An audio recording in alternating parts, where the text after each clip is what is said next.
Samsung says this is a mini LED TV, and at around 30,000, that sounds honestly kind of crazy. But here is the real question. Is this actually a proper mini LED experience or just good marketing?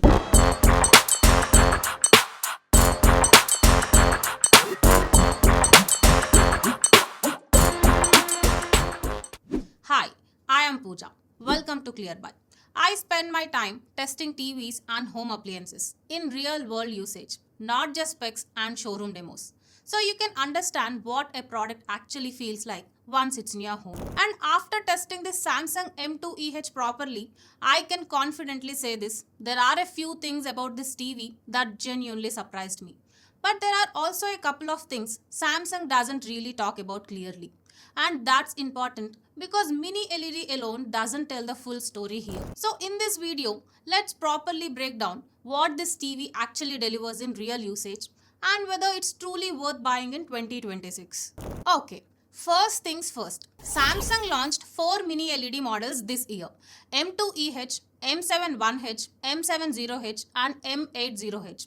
This M2EH is the most affordable one on Flipkart. It's around 34,000, and with bank offers you can get it for about 29 to 30,000 rupees. Now, mini LED means the backlighting LEDs are much smaller than regular ones. So the TV can control brightness and darkness more precisely. Deeper blacks, better contrast. That's the real advantage. But here is what you need to know before anything else. This is a mini LED TV without quantum dots. Samsung's QLEDs and newer QLEDs use quantum dots for those extra vibrant colors. This one doesn't. And Samsung hasn't told us how many dimming zones this panel has or the peak brightness in it. When a brand hides those numbers, it usually means they are not flagship level. So think of this as a solid step above regular LED, not a competitor to proper mini LEDs like the TCL C6KS or Xiaomi S Mini LED. Keep that expectation and this TV will genuinely satisfy you. Now coming to design, from the front, slim bezels on 3 sides with Samsung branding at the bottom. Wall mounted, it looks slim and genuinely neat. This year the back panel design has changed. You'll notice a speaker placement bump at the bottom. And honestly, the back does flex when you press it. Build quality overall is average. Now, picture quality. And this is where things actually get interesting. When I measured brightness with my lux meter, I got 231 nits in HDR and 229 nits in SDR. On paper, that might sound low to some of you, but in real world use, it surprised me. Even in daylight with windows open and lights on, the display is clearly visible. And when you're watching HDR content, especially on Netflix or Prime, the brightness honestly feels excellent. Quick tip though, when you first set up this TV, it defaults to echo mode, which makes everything look dim. Just switch to standard mode in picture settings and the picture opens up beautifully. Now here is where the Samsung really shows up, the blacks. This uses Samsung's Supreme Mini LED dimming, and I tested it with multiple dark scene videos. Thick, deep blacks. Not that washed out grey you get on cheaper LED TVs. And what genuinely impressed me is how it handles dark and bright elements in the same scene. Proper depth and separation between objects. Shadow details in low light scenes really well preserved. Details and sharpness are excellent too. Very small element on screen is clearly visible and crisp. And upscaling does a decent job with lower quality content. Though don't expect miracles with really old 480p stuff. It performs on par with other TVs in this budget. Filmmaker mode is also supported, which is great for watching movies the way director intended. Now here is where I have to be completely honest with you, because this part matters. Colors overall are punchy and vibrant. I compared this with some QLEDs I have, and honestly, even without quantum dots, it holds up surprisingly well. They are rich, vibrant and very impressive. But the only thing I noticed is greens. This TV tends to push greens a bit more than it should. In most scenes, you won't even notice it. But in scenes where there is already a lot of green, like nature shots, forests, that kind of stuff, it overboosts it. And you start losing some detail there. And the overall display leans towards the warmer side, which honestly in most content looks really nice and natural. But in a few scenes where the warmth is already high, the TV pushes it further and it starts feeling a bit unnatural with some detail loss. It's not something you'll see in every scene, but I did notice in a few and I wanted you to know. One more thing I noticed during testing. When I played dedicated black testing videos, I saw pixel getting stuck in a couple of spots. But in actual movies and OTT content, zero issues. So not a deal breaker, but worth mentioning. Okay, now here is the part that genuinely surprised me. The audio. This has 30-watt speakers with OTS light and dynamic sound pack tuning.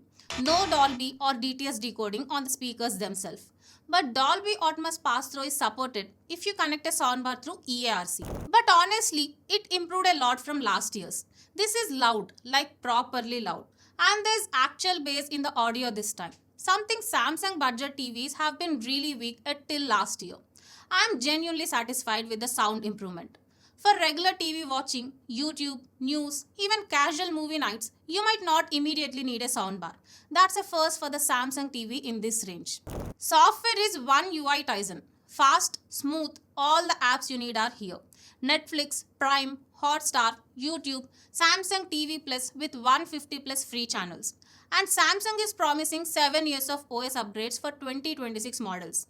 That's genuinely impressive for this price. The remote is a compact Bluetooth smart remote. Looks like a Samsung soundbar remote actually.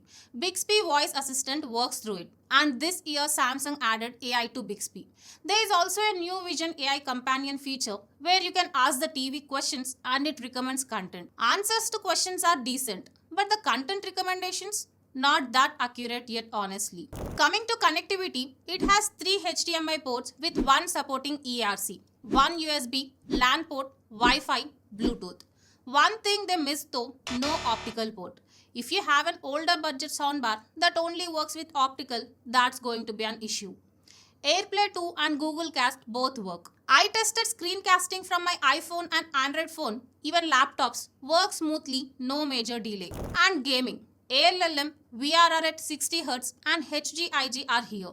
Casual 4K HDR gaming is totally fine. But this is a 50Hz native panel. So if you are a serious gamer wanting 120Hz, this isn't for you. Two things about setup. Table stands and wall mount are not included in the box. Samsung gives you one free during installation. And if you are buying from Amazon or Flipkart, make sure you book a Samsung installation call separately for free stands or wall mount. So here is the honest bottom line. At 30,000 to 35,000, this TV genuinely delivers in most areas. The blacks are excellent. Brightness is enough for real world usage. Audio is a massive improvement. Details and sharpness are really good. And the 7-year software update promise adds serious long-term value. But don't buy this expecting a true premium mini LED experience. TVs like the TCL C6KS, Xiaomi S Mini LED or even Samsung's own higher models have way more dimming zones, much higher brightness and better contrast. Those are real mini LEDs. This is more like mini LED at a budget price with budget compromises. But here is the thing. If you keep your expectations right and you are looking at this as a best 43-inch TV in its price range rather than a flagship mini LED, it's an excellent all-rounder. Even compared to last year's Samsung QLEDs at the same price, I would call this an upgrade. So that's my honest take after actually testing this TV. Also, along with this, I'll share the best recommended TVs budget-wise in the description and tag the products. Please check them out. If this video helped you even a little, please hit that subscribe button and turn on notifications. It really helps ClearBuy grow and keeps these honest reviews coming. Until then, don't just buy. ClearBuy. See you soon.